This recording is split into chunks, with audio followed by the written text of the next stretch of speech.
حالا میخوایم بریم سراغ چی؟ وضعیت ارتش و اینجا من نیروهای قزاق رو هم باز میکنم. پیش از سال 1921 ارتش ملی رسمی ایران وجود نداشت.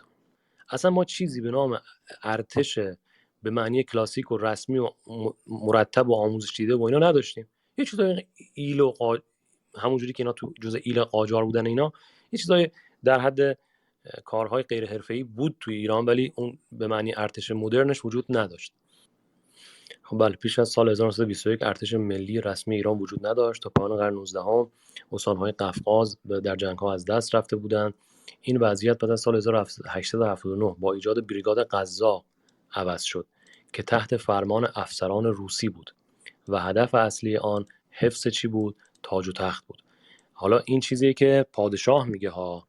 بعد جلوتر محقق چی میگه؟ توضیح میده که این ابزار دست روسیه است و این نگرانی انگلیسی‌ها رو ایجاد کرد که روسیه اومده یه ارتش منظم درست کرده. خب دیگه واویلاست دیگه، منافع ما از بین میره. بعد توطئه‌های انگلیس رو توضیح میده. پس اینا چون ارتش رسمی نداشتن، رفتن شاه میره سفر میکنه و ارتش روسیه رو میبینه، میگه منم میخوام. در ابتدای سلطنت ناصرالدین شاه قدرت نظامی ایران 30,000 نفر تخمین زده میشد. 30,000 نفر ارتش پادشاهی ایران بود، ارتش همین سلطنتی ایران بود که این ارتش چیز نبود، به معنی مدرن و کلاسیک خودش نبود، یه حالت ایلی و از این چیزایی که سنتی تو ایران داشتیم بوده. وفاداری ارتش هم تضمین شده نبود و ناکارآمدی آنها هر بار که جنگ خارجی با روسیه و بریتانیا اتفاق میافتاد نشان داده میشد. به محض این هم که جنگ خارجی میشد، اینا همه در به در میشدن و نبودن و کشور تار و مار میشد. علاوه بر این، همونطور که در سرکوب قیام بابی ها که به چندین کارزار منجر شد مشاهده کردید، ارتش فقط نقش حفظ نظم را داشت. در آگوست، حالا این بخش از کتابو من اصلا نخوندم، یعنی سرکوب فرقه بابیه اونا رو نخوندم، کلا اومدم از خیلی معاصرتر شروع کردم. در آگوست 1853 زیر آفتابی سوزان ناصرالدین شاه با وجود هشدارهای بریتانیا عزم کرد که مانور نظامی برگزار کند، پر از هزینه در سلطانیه که تبدیل به آبروریزی شد. یه چیزی داشتن، ارتش منظمی نداشتن دیگه. مورچه چی، کله پاچه چی، میخوای مانور نظامی بدی؟ بعد انگلیسی‌هاش گفتن بابا نکن این کارا رو، آبروریزی میشه. مشاورشون انگلیسی‌ها بودن. شاه گفت نه، میخوایم بریم مانور بدیم. سربازان که دیدن برخی از آنها مبتلی به بیماری و وبا هستند، سعی کردند فرار کنن. اینا نیروهای تربیت شده درستابی که نیستن. شایعه شد که اینجا وبا شده، اومدن فرار کنن. شاه دستور لغو مانور را در آخرین لحظه داد و برای بازگشت توی گیومه پیروزمندانه، در واقع یعنی احمقانه، و برای بازگشت پیروزمندانه به پایتخت فقط توسط کاردار بریتانیا همراهی شد که او نیز در طول مسیر نارضایتیش را به او بیان میکرد. مگه نگفتیم آقا مانور نذار؟ آخه تو این ارتش میخوای بلنشی مانور بذاری پوز بگیرت؟ بیا یه شایعه، اصلا شاید اون شایعه رو خود انگلیسی‌ها انداختن که وبا اومده. به هر حال این اومد یه مانور بذاره که به همچین آبروریزی رسید. یعنی میخوام بدونید که ارتش داشت آقای ناصرالدین شاه، ولی یک ارتش کودکانه‌ای بود که هیچ ارتباطی با استانداردهای مدرن نداشت. در اواسط قرن عباس میرزا و پس از او امیرکبیر اصلاحات نظامی را اجرا می‌کردند که عمدتاً از امپراتوری عثمانی کپی برداری بود و مربیان اروپایی به ویژه فرانسوی‌ها برای کمک بیشتر به مدرنسازی نیروهای مسلح دعوت می‌شدند. پس می‌بینید که همین ارتش نیمبندی که بوده، حالا بعدش می‌خوایم بریم سراغ بریگاد قزاق که یه چیزی کاملا وابسته به روسیه.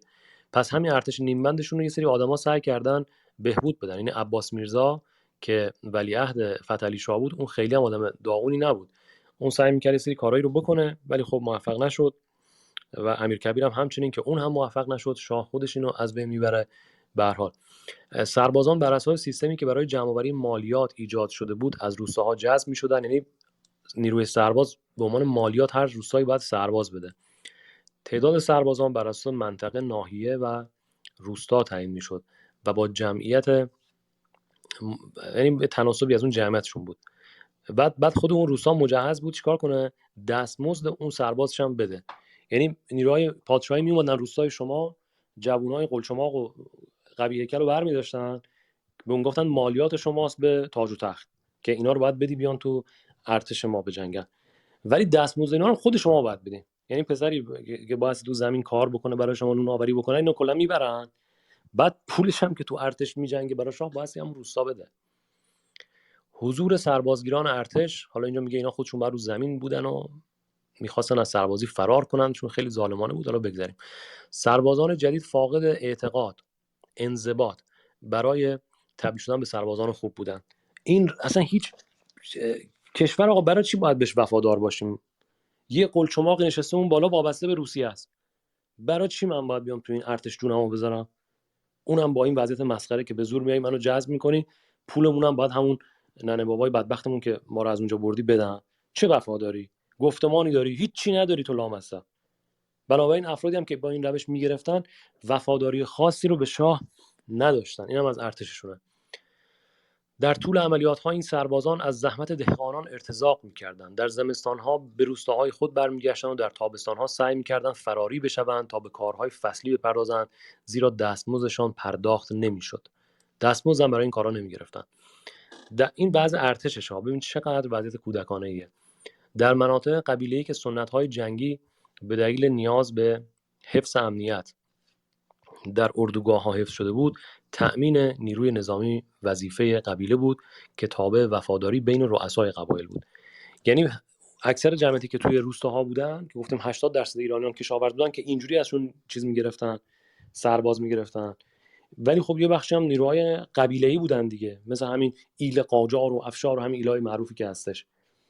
میگه اینا نه، اینا واسهشون فرق میکنه، اینا سنت این کارا رو داشتن، سنتی اینجوری نظامیگری میکردن.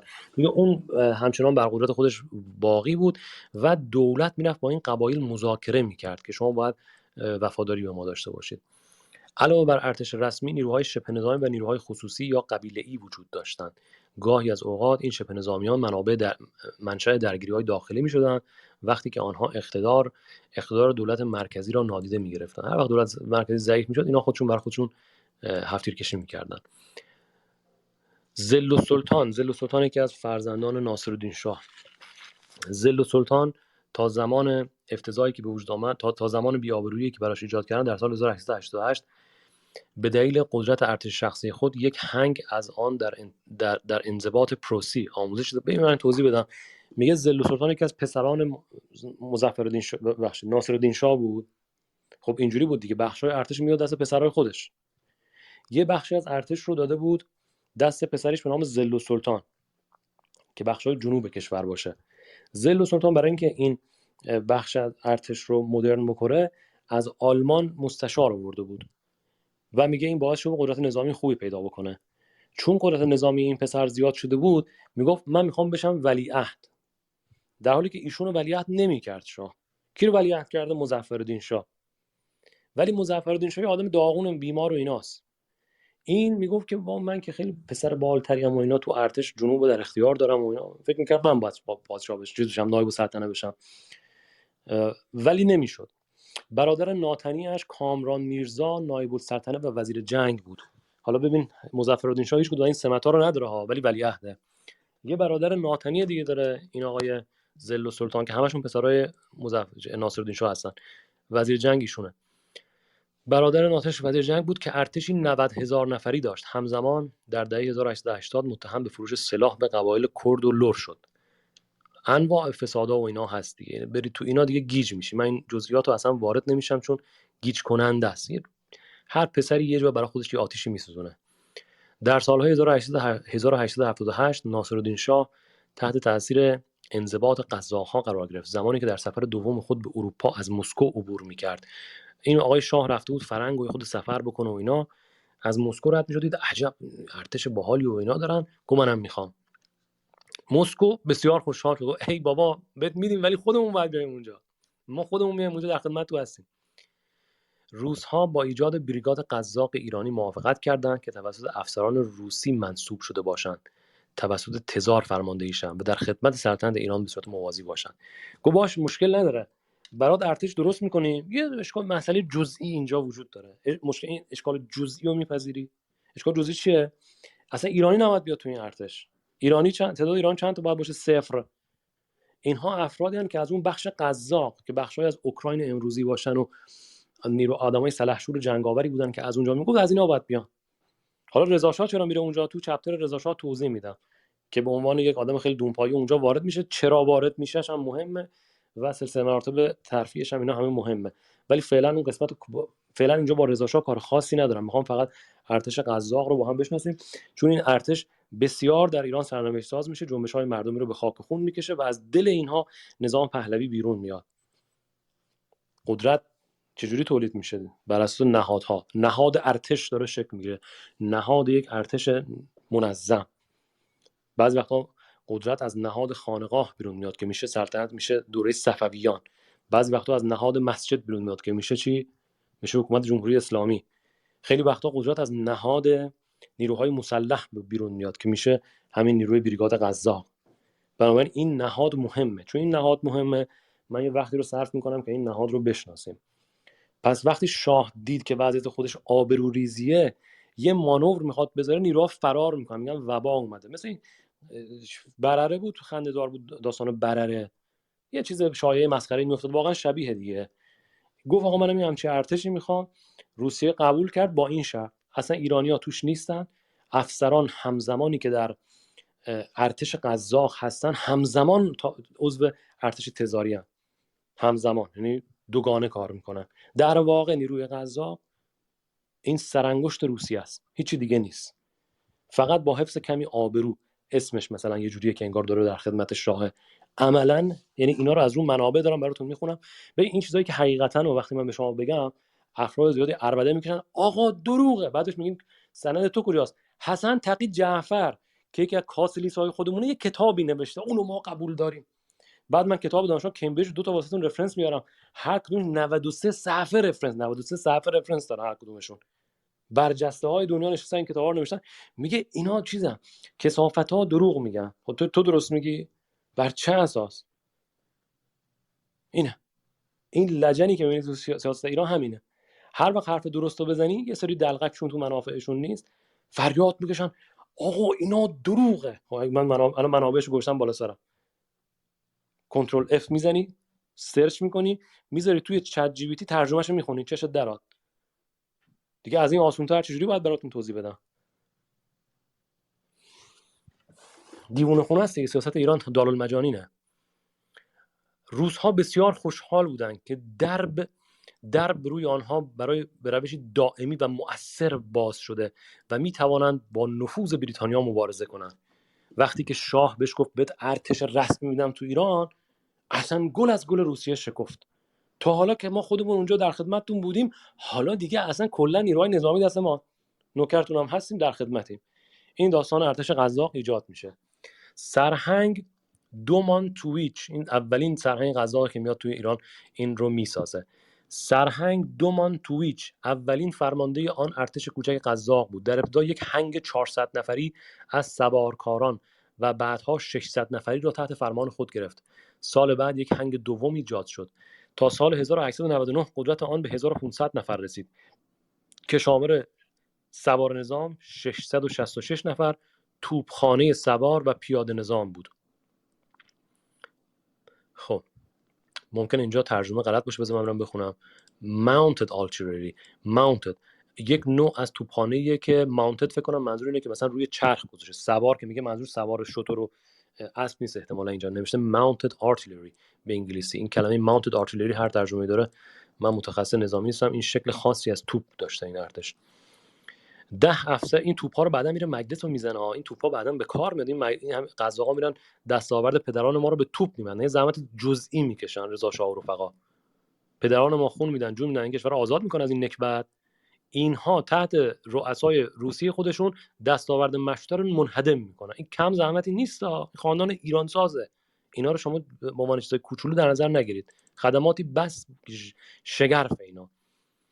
10 افسر روسی فرماندهی 13 افسر زیردست را بر عهده گرفتن. اینا سالهای بعد حالا من جلوتر میرم عین چیزشو میخونم از ابتدای شکلش. اینجا چیز تصویر کلیه.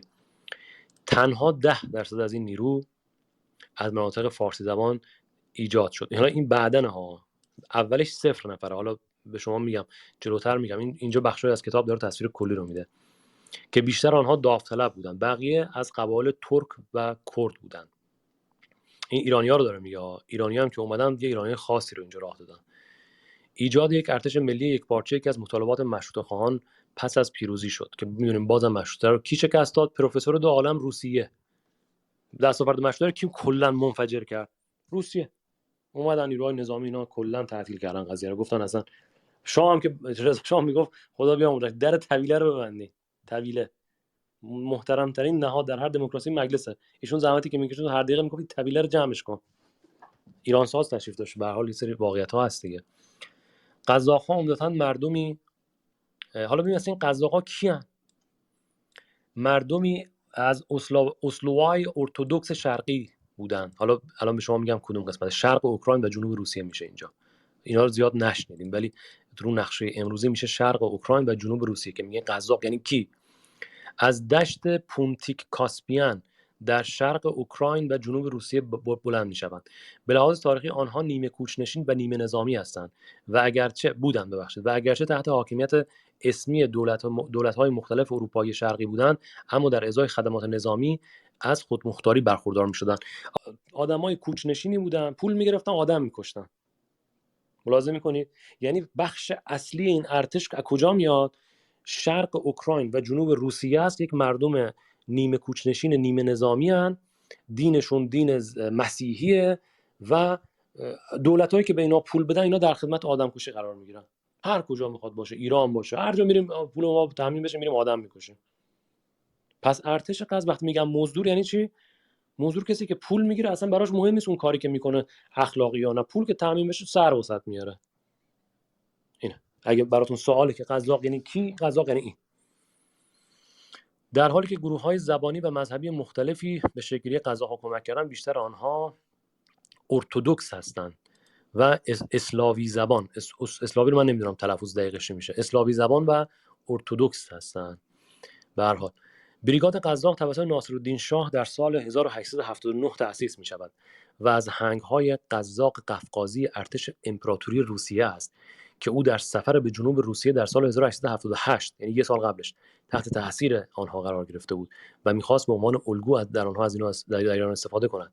به همراه یک ژاندارمری که توسط افسر سوئدی آموزش دیده بودند و فرماندهی میشد، بریگاد قزاق به مؤثرترین نیروی نظامی موجود برای تاج و تخت ایران و سپس از نیروهای سرنوشت ساز پس از جنگ جهانی اول تبدیل شد. علیرغم نام خود این بریگاد یک نیروی قزاق معمولی مانند آنچه در امپراتوری روسیه است به کار گرفته میشد نبود. مثل اون نیروهای معمول روسیه نبود. هنگ‌های قزاق ارتش امپراتوری روسیه بر اساس سیستم فئودالی تشکیل می‌شدند که در آن خدمات نظامی در ازای اعطای طولانی مدت زمین انجام می‌شد. این اتفاقی که تو روسیه می‌افتاد. تو روسیه ارتش تزاری به اینا یه سری سیستم فئودالی داشته، بهشون زمین میداده و در ازاش هم از اینا خدمات نظامی می‌گرفته. واسه ایران اینجوری نیست. یه شکل دیگه است. در مقابل بریگاد قزاق ایرانی بر اساس شیوه‌های معمول استخدام می‌شد، از ترکیبی از داوطلبان و مشمولان. همچنین این بریگاد وضعیت یک واحد گارد را نداشت. با این حال به شدت شبیه یک واحد سوار نظام قزاق واقعی بود. ببین ظاهرش رو حفظ کرده بود ولی اون منطق اقتصادی که تو خود قسمت روسیه و قزاق و اوکراین اون زمان داشته نبوده که بر اساس وفاداری به تزار و خدمات نظامی اتفاق می‌افتاده. اینا کاملا مزدور هستن و کاملا افسرانشون عضویت دوگانه دارن، از طرفی در ارتش روسیه، از طرفی در همین بریگاد قزاق ایرانی هستند. عکس‌های ارتش بریگاد قزاق نشان می‌دهد نمونه زیر لباس‌های آنها به سبک روسی است در مقابل لباس‌های بومی ایرانی. یعنی شما الان برید بزنید بریگاد قزاق به انگلیسی بزنید عکساشون میاد. اصلا کلا انگار مثلا همینطوری خاندان رومانوف ها، مثلا ارتشایی که خاندان رومانوف های روسیه ایجاد کردن داری اونا رو نگاه می‌کنی. حتی شکل لباس پوشیدنشون همون شکله. اکثریتشون هم از کجا میان؟ به شما گفتم دقیقاً از کجا میان. خیلی مهمه چون این ارتش اثر خیلی بزرگی رو سیاست ایران تو اون دوره میذاره. سربازان رده پایین بریگاد قزاق همیشه مهاجران قفقازی بودند و بعدها ایرانیان اجازه پیوستن پیدا کردند. اما تا سال 1920 فرماندهان این بریگاد افسران روسی بودند که در ارتش روسیه نیز خدمت می‌کردند. پس تا سال 1920 حالا که نیست بگه چرا 1920 آقا شانس آوردیم، شانستون زده. تو روسیه 1917 انقلاب شده، تزارا رو انداختن، جنگ داخلی شده تو روسیه، وگرنه اینا که ولکن نبودن. بریگاد قزاق مثلا کسی باید بگه او چرا پس اینجوری شد؟ دلیلش اینه. از جنگ داخلیشون رفتن تو جنگ داخلی با نیروهای ارتش سرخ بجنگن. رفیق استالین و رفیق لنین اومده بودن، اینا مجبور بودن برن همونجا تو خونهشون بجنگن. وضع خراب شده بود. پس تا سال 1920 که بعد از انقلاب 1917 هست، اینا همچنان مونده بودن. بعد دیگه وقتی که اینا عقب میشینن، پروفسور دو عالم ژنرال آیرون سایت میاد و رضاخان رو بهش درجه میده و فضا عوض میشه. تا قبل از اون تمام فرماندهان اصلی روس‌ها رو اونجا کاشته بودن و سربازان در ابتدا حتی سربازان رد پایین ایرانی نبودن. حالا کسی ممکنه بگه پس چی شد که ایرانی‌ها رو راه دادن؟ میدونید چی شد دوستان؟ پول مایتیله کم اومد. مایتیله چون پول کم اومد و دولت ایران خیلی بدبخت بود، نمیتونست پول اینا رو بده، در رفتن روسا، خواستن منحل کنن این بریگاد قزاق رو. از اونجا بود که تو بدبختی و بی پولی 4 تا ایرانی هم گفتن شما بیاد. روسا که دیگه در رفتن، پول تا وقتی پول بود اینا اینجا بودن، حالا که پول نیست میخوام برن. اینا پدیده‌های بسیار زیبای تاریخه. مثلا لذت میبری وقتی میبینی که قبل از این اصلا اجازه نبوده ایرانی بیاد توش، مایتیله نیست ولی ایرانی‌ها رو میارن تو. سربازان رد پایین بریگاد همیشه مهاجران قفقازی بودن. آقا اصلا اعتمادی هست به ایرانی‌ها؟ پاسخ خیره. اگر یه جنبش مردمی شد، اگه یه ارتشی کلا مزدور بود، بهتر نیست؟ راحت ماشه رو میکشه. دیدی الان تو ونزوئلا، من اتاقشو گذاشتم توضیح دادم، آقای مادورو ارتش رو چجوری تقویت کرده، کوبایی آورده، چه آورده. این استراتژی همیشگیه. مردم جنبش میکنن، شما اصلا نیروهای غیر ایرانی بار بکشن. این بریگاد قزاق چنین نیرویه. بعدها چون پول کم میاد، ارتش نیروهای روسی میرن کم میشن و اینجا ایرانی‌ها رو میارن که اونم تو شرایط خاصیه.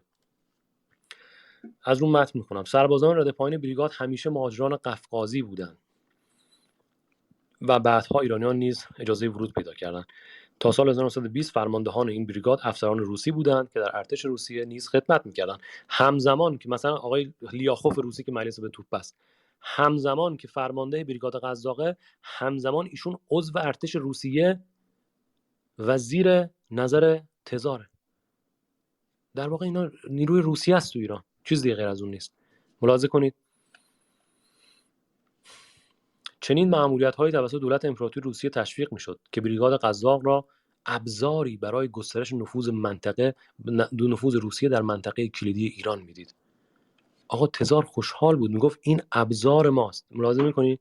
ابزار نفوذ ماست، ابزار نظامی. از این مهمتر، پس از انقلاب اکتبر 1917 افسران روسی اکثرا کشور را ترک کردند و به نیروهای ارتش سفید پیوستند در برابر ارتش سرخ. اونجا انقلاب شده، انقلاب سرخ روسیه است.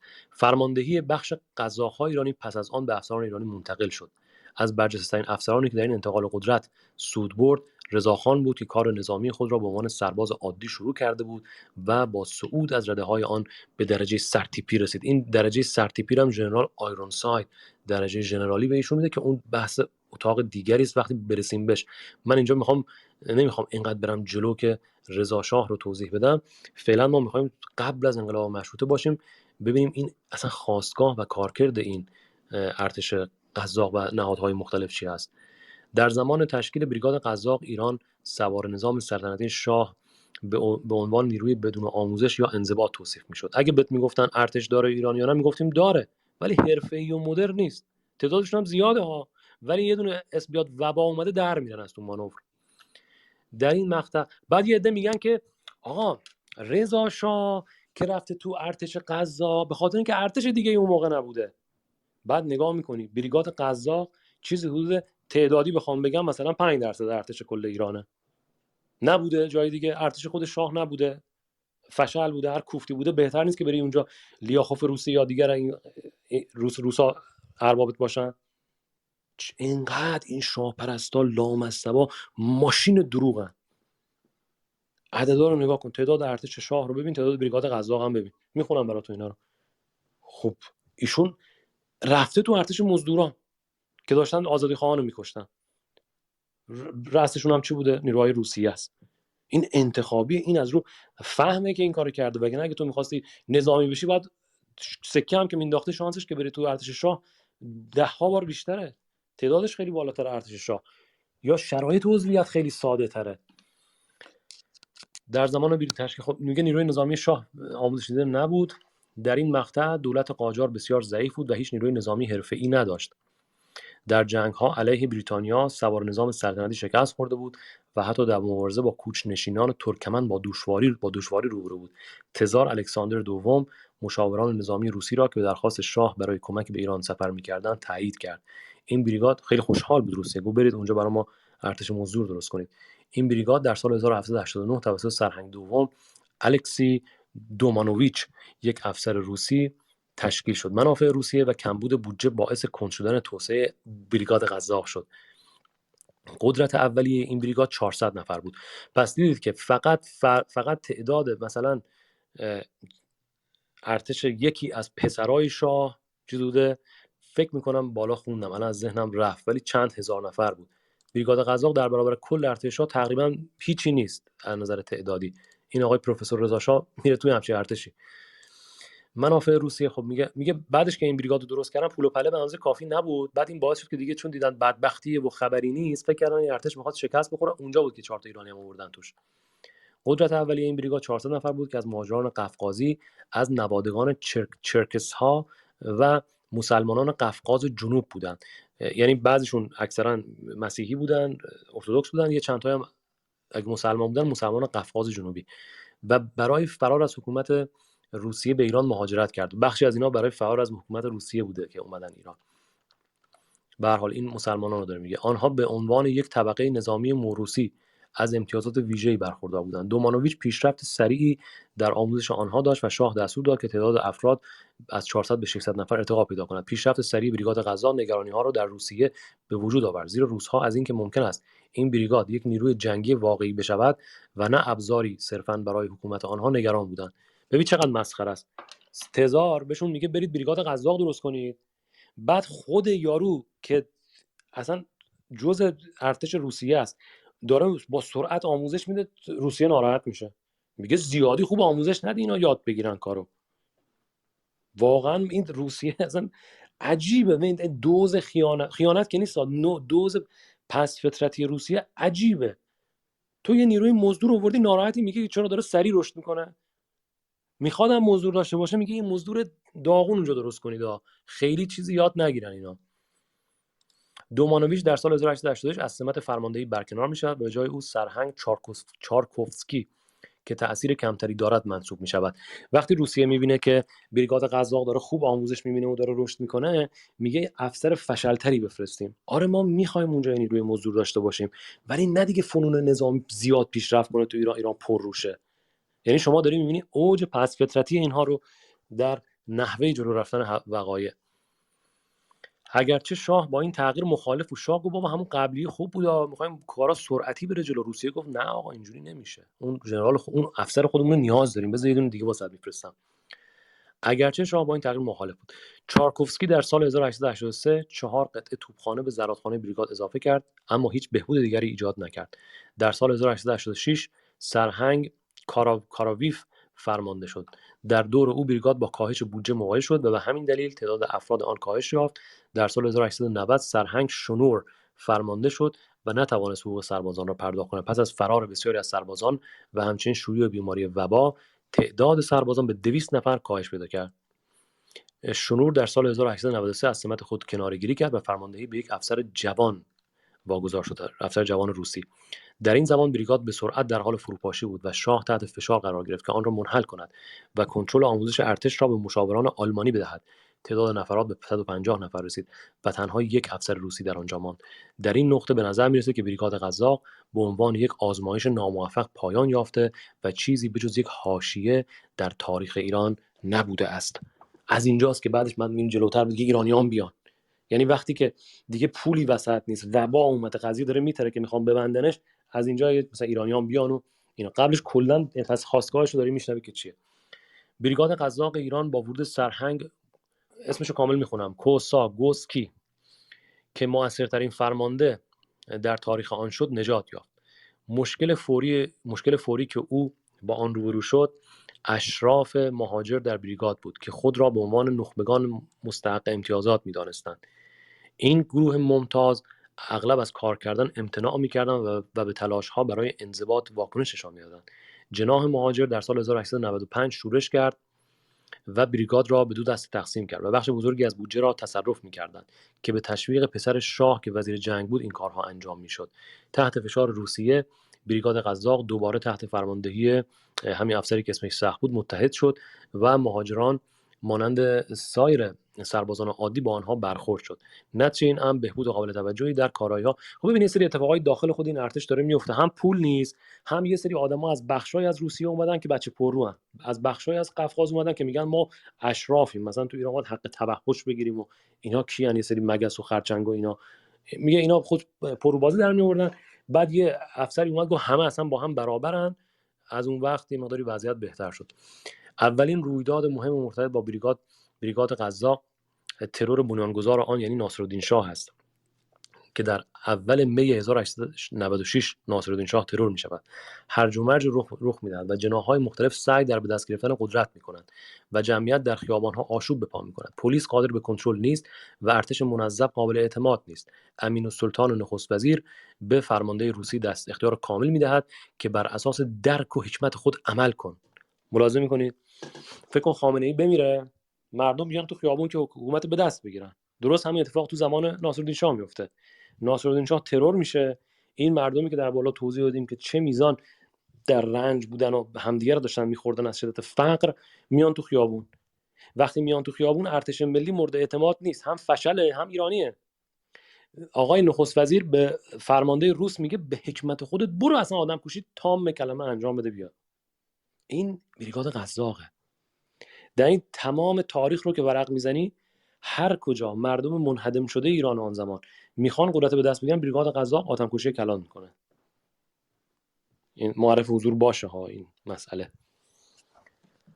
ببین آقای چیز به اینا چه دستوری میده، یه بار دیگه میخونم.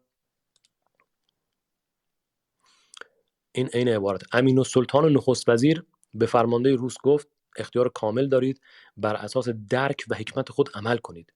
فرمانده روس به سرعت بریگاد قزاق را بسیج کرد و آنها به اشغال کامل تهران پرداختند و نظم را ایجاد کردند. این بریگاد همچنین در دسیسه‌های میان جناح‌های مختلف ایران درگیر بود.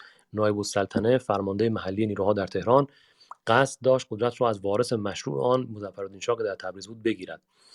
افسر روسی با حمایت بریگاد، روس‌ها و بریتانیایی‌ها به نایب السلطنه هشدار داد که تنها مظفرالدین شاه به عنوان وارث قانونی به رسمیت شناخته می‌شود. ببین زمانی که ناصرالدین شاه رو کشتن، یکی دیگه نایب السلطنه بود از این پسرای شاه، ولی اون شخص ولیعهد نبود. ولیعهد کی بود؟ ولیعهد مظفرالدین شاه بیمار بود.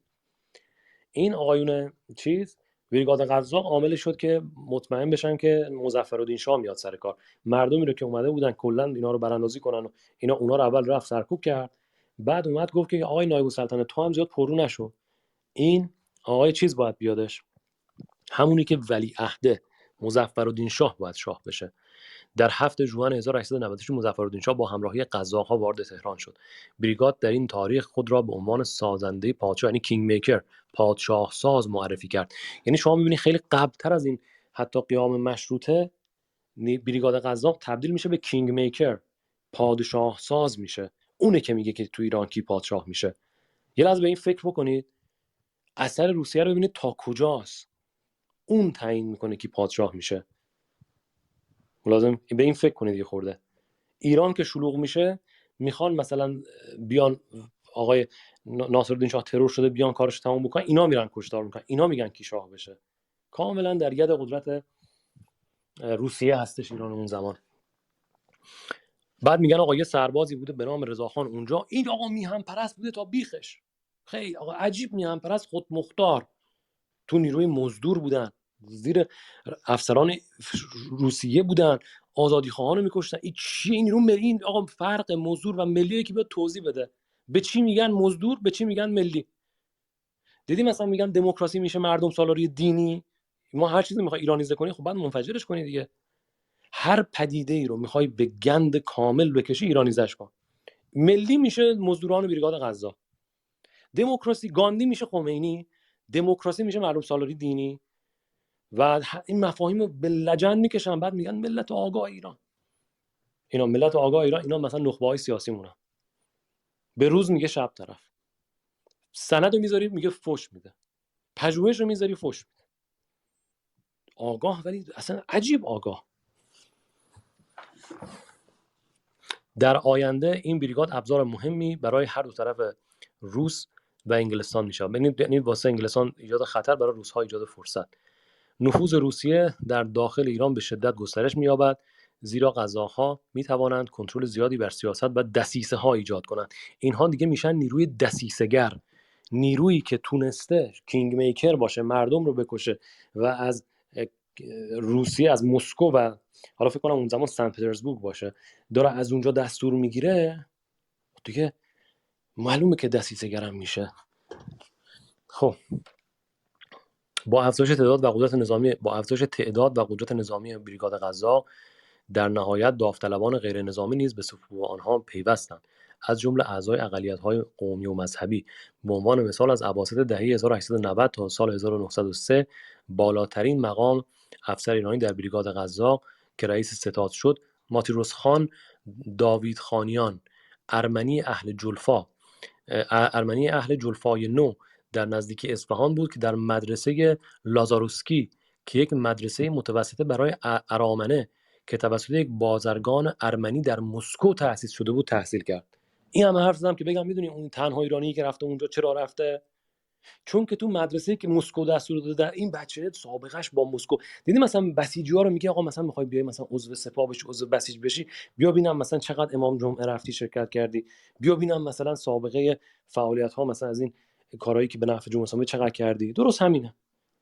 بریگاد قزاق رو که نگاه می‌کنی، فرهنگ سازمانیش بایستی وابسته به روسیه باشی، باید مزدور خارجی باشی، کاری هم که می‌کنی باید بری آزادی خواهان رو بکشی.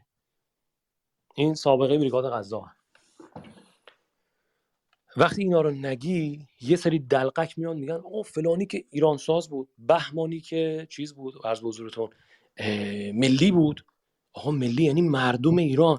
یارو تو عضو کثیف‌ترین فعال تاریخ ما یعنی روسیه است، زیر بیرق و دستور کثیف‌ترین بازیگر تاریخ ایران و روسیه است.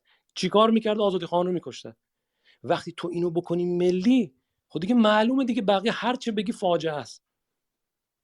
شما دیدید تو این کلاپ‌هاست هم تشکیل میشن دور هم دیگه صحبت میکنن، به خودشون میگن ملی‌گرا، میگه ما ملی‌گراها میخوایم این کار کنیم، ما ملی‌گراها میخوایم او کار کنیم. بعد نگاه میکنیم پدر و پسر و خود این رضا پهلوی از اینا وابسته تر، سخیفتر اصلا وجود نداره. وقتی نیای تاریخ و ورق بزنی که بابا ریشه این شما تو چی بوده، میشه توضیح بدی به ما؟ میشه بگی بریگاد قزاق چی بوده؟ حتی کتاب حسن تقی جعفر نه، یک آدمی که حداقلی از شعور آکادمیک داره، ببینم یک کتابی نوشته در این زمینه. خب من دو تاشو واسهتون گذاشتم بالا سرم، لینکش هست. شما برید اینجوری مثلا از دانشگاه سوربن، از دانشگاه هاروارد، چه میدونم استنفورد، هر کدوم بری همینا رو میگه دیگه. اینا بر اساس فکته، اینه که بر اساس هوای نفس من و شما نیستش که، فکته اینه. بنابراین یه دونه ایرانی هم که بعد از سالها به یه مقامی میرسه تو این بریگاد، کسیه که اولا ارمنیه، دوما تحصیل کرده مدرسه‌ایه که زیر نظر تاییدات مسکو داره فعالیت میکنه. تا سال 1903 گزارش شده بود که تعداد بریگاد قزاق به 1500 نفر رسید که شامل 200 افسر روسی میشد. 200 افسر روسی اینجا بود. ببین این نسبت افسران به سایر درجات بسیار بالاتر از وضعیت معمولی 1:30 بود. میگه تو ارتش‌ها معمولا 1:30، ولی اینجا روسا تعدادشون به صورت غیر قابل توجیهی بالاست که در ارتش‌های آن دوره که معمول بود فعالیت میکرد. این امر موجب نگرانی بریتانیایی ها شد. خاطر نشان کردند که این بریگاد عملاً تحت کنترل مستقیم و عملاً نمایندگی امپراتوری روسیه در تهران شده است. به این وقتی میخوای بفهمی واقعیت چیه، برو نگاه کن این دوتا قدرتی که ایرانو دارن بین خودشون میکشن، پاره پاره میکنن، اینا به هم چه فوشایی میدن. بریتانیا میگفته بابا این چه دلقای خونه درست کردی؟ آقای شاه می‌خواستی درست کنی، خب به خود من میگفتی، منم بلد بودم برات افسر انگلیسی بفرستم مزدور ما بشن. هی گفته این چیه، این بریگاد قزاق درست کردی اونجا. اینا بعداً باعث میشه که انگلستان تو انقلاب کمک میکنه. این مسئله که انگلستان ناراحت هست از نفوذ روسیه در تهران، باعث میشه که به انقلاب مشروطه کمک میکنه. البته بعد از اینکه پیروز میشه زیرا به انقلاب مشروطه هم میزنه، چون خود اون انقلاب فقط دلیلش اینه که روسیه تضعیف بشه، دیگه بیشتر از اون که نباید بشه. انگلیس میخواد که روسیه تضعیف بشه، نمیخواد که ایران دموکراسی مستقل پیدا کنه. پس زیرا به چیزش رو میزنه، انقلاب رو گند میکشه. بریگاد اکنون شامل واحدهای سوار نظام، پیاده نظام و توپخانه بود. این بریگاد مستقل از ارتش منظم ایران و تحت فرماندهی سرهنگ ستاد کل ارتش روسیه با رتبه فیلد مارشال بود. یعنی کلا زیر نظر یک فیلد مارشال روسی هست این امورات این بریگاد. سربازان ایرانی به طور منظم به صورت ماهانه حقوق دریافت می‌کردند که هزینه معادل 40,000 روبل داشت. دومین رویداد مهمی که بریگاد قزاز در آن نقش آفرینی کرد انقلاب مشروطه بود که به دلیل فشارهای سیاسی شدید و شورش‌ها رخ داد. مظفرالدین شاه به خواسته‌های شورشیان تسلیم شد و مدت کوتاهی پس از امضای قانون اساسی درگذشت. این بریگاد قزاق بود که به حفظ تاج و تخت و میراث سلطنت مشغول شد و به محمد علی شاه کمک کرد. با این حال در نتیجه این امر او به عنوان دست نشانده روسیه معرفی شد. رفت مجلس به توپ بستن دیگه. او بعدها در ژانویه 1907 تلاش کرد تا با استفاده از بریگاد قزاق دولتی را که با قانون اساسی تایید شده بود سرنگون کند. بریگاد مجلس را به محاصره کرد و با توپخانه سنگین ساختمان را گلوله باران کرد. او به طور موقت موفق شد با کمک سرهنگ لیاخوف فرمانده بریگاد به مدت 1 سال به عنوان دیکتاتور نظامی تهران را اداره کند. لیاخوف به عنوان فرمانده نظامی منصوب شد، به عنوان فرماندار تهران منصوب شد. یعنی لیاخوف روسی که رفته مجلس به توپ بسته، همزمان که فرمانده بریگاد قزاق همزمان میشه فرماندار تهران. در درگیری‌های داخلی بعدی نیروهایی از آذربایجان به رهبری ستارخان و یپرین خان تهران را از بریگاد قزاق پس گرفتند و شاه مجبور به کناره‌گیری شد. در اینجا بریگاد در حفظ قدرت شاه در برابر قوای مشروطه‌خواهان ناموفق شد. با این حال ببین تنها راهی که میتونستی بریگاد قزاق رو ببری بیرون همون کار ستارخان و استفاده از سلاح بوده. اینها ببین یه انقلاب توده‌ای کردن مردم. میدونی خب 2 بارم مشروطه انجام شد. یه بار مردم میان تو خیابون ساختمان‌های دولتی رو میگیرن که شاه مجبور میشه گردن کج کنه. بعد بریگاد قزاق میاد انقلاب فساد میکشه. این دفعه ستارخان و سردار اسعد و یپریم خان و اینا بلند میشن با اصل علمی پس گردنی میزنن تو صورت این روسا. این تنها راهیه که هیچ راه دیگه ای نداره که تو با روسیه صحبت بکنی. مثل اینکه الان مثلا میگه چجوری میخوای علی خامنه‌ای رو سرنگون کنی. هیچ راهی نیست. این کارو میکنن ولی متاسفانه اینجا بریتانیا که اول بهشون کمک کرده بود خراب میکنه دیگه، چون بریتانیا که نمیخواد که دولت مستقل شکل بگیره. این هم که تا اینجاش هم اجازه داده بود بیاد جلو به خاطر اینه که روسیه رو تضعیف بکنه. با این حال بریگاد قزاق همچنان به عنوان ابزار مهم برای روس‌ها باقی ماند. علاوه بر این نفوذ روسیه در این دوره به شدت گسترش یافت و نیروهای روسیه بخش‌های مختلف از ایران عمدتاً شمال ایران را اشغال کردند و کشور به مناطقی با نفوذ روسیه و بریتانیا تقسیم شد که بر اساس توافقنامه انگلستان و روسیه بود که در آگوست 1907 تقسیم بندی صورت گرفت. شما اگه بزنید مثلا قرارداد 1907 روی اینترنت میتونی ببینی که قشنگ ایران رو روش خط کشی کردن روی نقشه ایران. بخش جنوب و بخش شرقی رو روسیه برداشته، انگلیس برداشته، بخش شمال و بخش غربی یعنی شمال غربی و شمال رو روسیه برداشته، وسطش هم گفتن منطقه حائله که در منطقه حائل پس یه بخشی کاملا در نفوذ منه، یه بخش در نفوذ توه، یه بخشی هم اون وسط ایران منطقه حائله که دیگه با هم مرز نباشیم. یعنی درسته که ما رسما مستعمره نیستیم ولی در چنین خفتی ما زندگی میکنیم که یعنی کشور ما رو اونا تقسیم کردن. اون انقلاب مشروطه هم تو همین تقسیم بندی‌ها یه مقداری مچندازی شده. انگلستان خواسته که روی روسیه رو کم بکنه. جنگ جهانی اول به خاک ایران سرایت کرد زیرا نیروهای عثمانی، روسی و بریتانیایی وارد ایران شدند. فرماندهی روسیه در سال 1916 بریگاد قزاق را به قدرت کامل یک لشکر با حدود 8000 نفر افزایش داد. این بریگاد در نبرد با نیروهای عثمانی شرکت کرد و به حفظ منافع روسیه مشغول شد. تفنگداران جنوب ایران که توسط بریتانیاها تشکیل شده بودند وظیفه مشابهی را برای بریتانیاها در جنوب ایران انجام دادند. پس از انقلاب روسیه در 1917 بریتانیاها کنترل بریگاد قزاق را به دست گرفتند و افسران روسی را برکنار کردند و آنها را با افسران بریتانیایی جایگزین کردند. بنابراین دقت بکنید که وقتی که در روسیه انقلاب میشه این ارتش مزدور دیگه باید بگرده بره بالا تو کشور خودش با ارتش سرخ بجنگه. اینا ارتش سفیدن دیگه، وابسته به استبداد قبلی ان دیگه. تو خونه وضعیت ناآرامه. چه اتفاقی میفته وقتی اینا میرن؟ رفقا انگلیسی ها میان داخل میگن ای بابا عجب وضعیت شانسی آوردیم. انگلیسی ها که میان حالا اونا یه مقدار پیچیده عمل میکنن، خودشون هم میخواستن پاشون رو جمع بکنن از سرزمین ها. یه مقداری از ایرانی هایی که پتانسیل تحت نفوذ اونها بودن رو داشتن اینها رو برمیکشن. از جمله در بریگاد قزاق آقای رضاخان رو برمیکشن و در سیاست ورزی هم یک عنصر کاملا وابسته به خودشون به نام سید ضیا. بعد این 2 نفر میرن کودتا میکنن. اینها رو توی جلوتر توضیح میدم. الان فقط چون میخواستم بریگاد قزاق رو یک تصویر کلی ازش بدم اینقدر اومدم جلو، ولی دوباره برمیگردم به قبل از انقلاب مشروطه. این یه نهاد مهمی بود، اینو واسه بیشتر میشناختیمش. خب این یک نقطه عطف مهم در تاریخ بریگاد قزاق بود، زیرا اکنون دیگر تحت کنترل روسیه نبود و وارد تحت کنترل کامل بریتانیا قرار گرفت و عملاً از نفوذ روسیه پاک شد. پس از جنگ ایران خود را در وضعیت ویرانی و تقسیم شدگی دریافت کرد، زیرا مناطق مختلف کشور جدا شده بودند. در دهه 1920 برای بازپسگیری کنترل مرکزی، شاه بریگاد قزاق را برای سرکوب جنبش‌های مختلف فرستاد، به خصوص میگه جنبش آزادیستان در تبریز. این بریگاد در اینجا موفق بود که در سرکوب جنبش‌های جدای خواهین موفق شد. معروف به میگه جنبش دیگه هم بوده به نام جنبش جنگل، میگه این رو هم فرستاد سرکوب کرد که این جنبش جنگل چیزه متفاوته و اینو من براتون میخونم جلوتر. تو این امروز نمیرسیم ولی حوادثی که میبریم جلوتر با میرزا کوچک خان بهتر آشنا میشیم و این دروغایی که بهش بستن. میرزا کوچک خان به هیچ وجه تجزیه طلب نبود، به هیچ وجه عنصر وابسته به روسیه نبود. میدونی اینا رو کیا میگن؟ شاه پرستا. میدونی چرا؟ چون رضاخان رفته اینا رو کشته. یعنی اینا چون میخوان کاسلیسی یک آدم وابسته به خارجی به نام رضاخان رو بکنن، میان به آزادی خان واقع ایران فوش میدن. ببین چه لعبتکانی ان اینا. هر چه نیروی پلید در تاریخ داریم کاسلیس اونن. هر کسی برای مردم بلند شده به اون فوش میدن. حتما شنیدید دیگه وقتی که اسم میرزا کوچک خان مطرح میشه میگن این کثافت وابسته به شوروی که جمهوری شوروی در اون قسمت گیلان و اینا درست کرده بود. الان براتون از رو پژوهش‌های مستقل میخونم که بفهمید میرزا کوچک کی بوده. یک مرد بسیار نیکو بوده برای خدمت به مردم و کل ایران بلند شده، نه فقط برای جدایی اصلا برای جدایی خودش نبوده. اینا رو باید جلوتر رو که برسیم.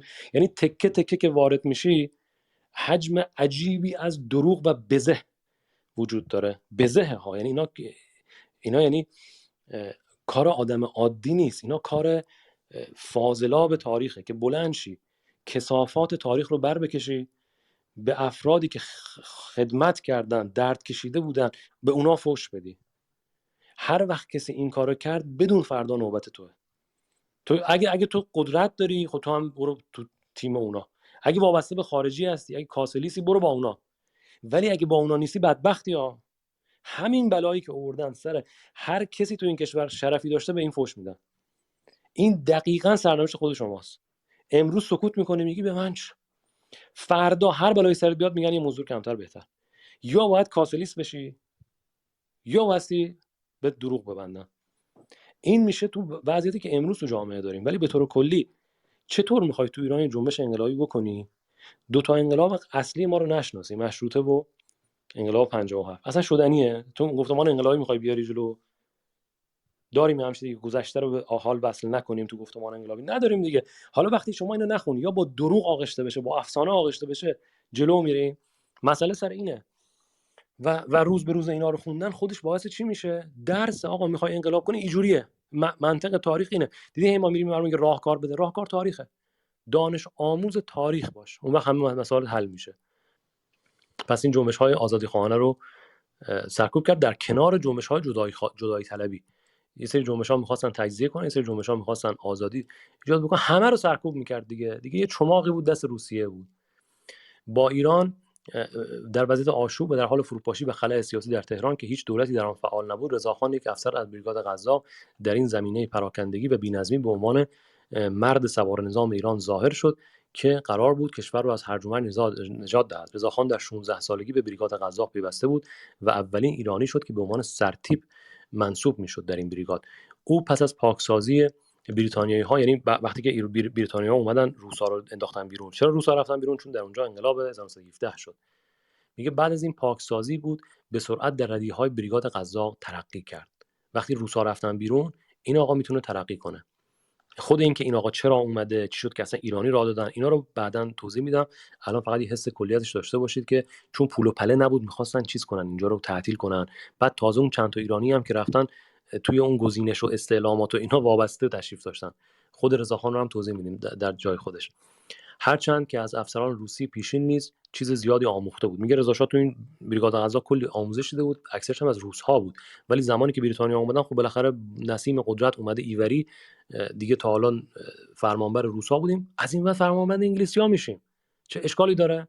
ما تا حالا داشتیم به دستور لیاخوف روسی و تزار آزادیخواهان رو می‌کشتیم، حالا به دستور ژنرال آیرونساد و انگلیسی‌ها همون کارو می‌کنیم. چه فرق؟ همون پرنسیپ دیگه، پرنسیپ من که نیاز نیست عوض بشه. در 14 ژانویه 1921 ژنرال بریتانیایی ژنرال آیرونساید تصمیم گرفت رضاخان برای ادامه این وضعیت مناسب است، ابتدا او را به فرماندهی گردان تبریز گذاشت و سپس به فرماندهی کل بریگاد منصوب کرد. پس از ارتقای رضاخان توسط آیرونساید، اعضای بریگاد که با او موافق نبودند به الکساندر خان ستخانیان رئیس ستاد مراجعه کردند تا با ارتقای او با ارتقای رضاخان مخالفت کنند. از آنجا که ستخانیان به رضاخان علاقه شخصی داشت، وقتی که رضاخان تحت فرمان او خدمت می‌کرد، رابطه بین آنها شکل گرفته بود، تصمیم گرفت با این وضعیت مخالفت نکند.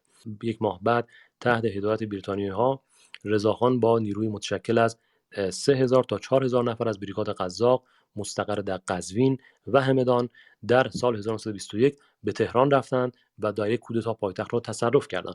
ببین چی نوشته؟ تحت هدایت بریتانیایی‌ها. یعنی به قدرت رسیدن ایشون چجوریه؟ درجه ژنرالی رو از آیرونساید میگیره، بعد آیرونساید میگه تشریف ببرید بفرمایید ما تصمیم گرفتیم کودتا کنیم. در روسیه انقلاب شده، روسیه تضعیف شده رفته عقب، انگلیسی‌ها رو کل ایران چنبره انداختن و حالا میخوان صفحه شطرنج رو چیکار کنن؟ باز آرایی کنن. پس میبینیم که انگلیسی‌ها تمایل پیدا میکنن که شطرنج سیاست رو در ایران عوض بکنن و سید ضیا و رضاخان رو که باشون همسو هستن برمیکشن و بهشون میگن برید کودتا بکنید. با این کودتا رضاخان به عنوان قدرتمندترین شخص در ایران تثبیت می شود، اگرچه کودتا بدون خونریزی بود و با مقاومت کمی مواجه شد. سختانیان یکی از آخرین ژنرال هایی بود که وفاداری خود را به شاه جدید اعلام کرد. برای کسب رضایت او، رضاخان به امارت داویدخانیان در خیابان سپه رفت. در حالی که کنار حوض قدم می‌زدند، سختانیان وفاداری خود را اعلام کرد و پس از آن با تمام نشانهای رسمی خود برای رژیم جدید پورتری یعنی یک نقاشی پورتری گرفت. رضاخان در مدرنیزه کردن و گسترش ارتش از بریگاد قزاق به عنوان هسته اصلی استفاده کرد. پیش از جنگ جهانی اول بریگاد قزاق همواره با ژاندارمری آموزش دیده توسط سوئدی‌ها تنها نیروی نظامی واقعا حرفه‌ای در ایران بود. رضاخان با نیروهای گسترده‌تر خود و بریگاد قزاق اقدام به عملیات نظامی برای از بین بردن جنبش‌های جدایی طلبانه کرد. در تبریز، مشهد و در گیلان، در سیمکو و کردها بریگاد قزاق که در آن زمان دارای 7 تا 8000 نفر بود، با ژاندارمری و سایر نیروهای دیگر ادغام شده بود و ارتش جدید را به 40000 نفر رساند که توسط افسران ایرانی رهبری می‌شدند. بسیار از این افسران دوستان و همکاران رضاخان از دوران خدمتش در بریگاد قزاق بودند. پس می‌بینی که چینش نیروهایی که داره میاد ایران رو به دست بگیره پس از دوره قاجار، همان چینشی است که از نهاد ارتش منظم که بریگاد قزاق باشه شکل میگیره. پس این بریگاد قزاق مهمترین نهاد سرنوشت سازیه که در اون دوره، چه در انقلاب مشروطه چه در دوره پهلوی، از دل این مسائل داره بیرون میاد.